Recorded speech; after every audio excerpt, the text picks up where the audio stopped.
Isang makabuluhang hakbang ang isinagawa ng Police Regional Office 5 sa pangunguna ni Police Brigadier General Andre Dizon, Regional Director, matapos ang matagumpay na paglagda ng Memorandum of Understanding kasamang iba't ibang ahensya ng pamahalaan bilang pagpapalakas ng kanilang ugnayan at pagtutulungan sa mga programang kadiwa ng Pangulo at merkado sa kampo.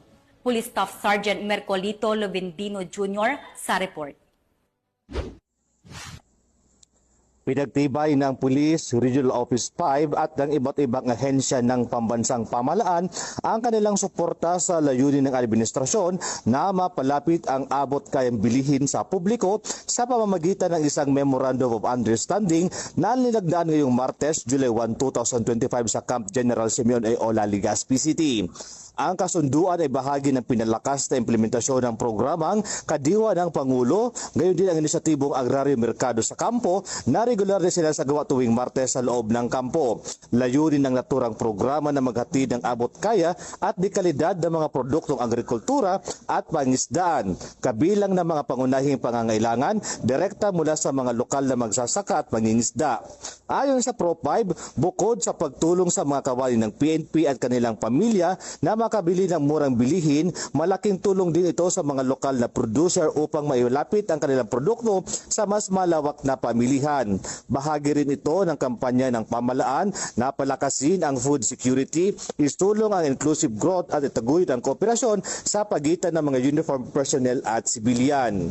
Dumalo sa aktibidad ang mga kinatutuan mula sa Department of Agriculture, Department of Agrarian Reform, Department of Trade and Industry at iba pang partner agencies kabilang ng patunay ng kanilang pagtutulungan para sa tagumpay ng programa.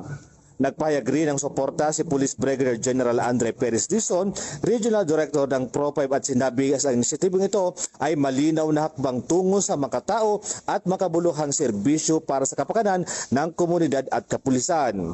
Nagpahayag ng pasasalamat ang isa sa mga kalahok na nagtitinda sa nasabing programa dahil sa pagkakataong may pagbili nila ang kanilang mga produkto. Nagkaya kami ma'am ng opportunity po didi na magtinda, na hali po kaming mayon, tapos nakapagtinda po kami didi ng mga local products naman. Tapos pinaka-importante ma'am, nakatinda na kami, may sahod pa kami every Tuesday na magatinda po kami didi. Salamat po, salamat ng maray.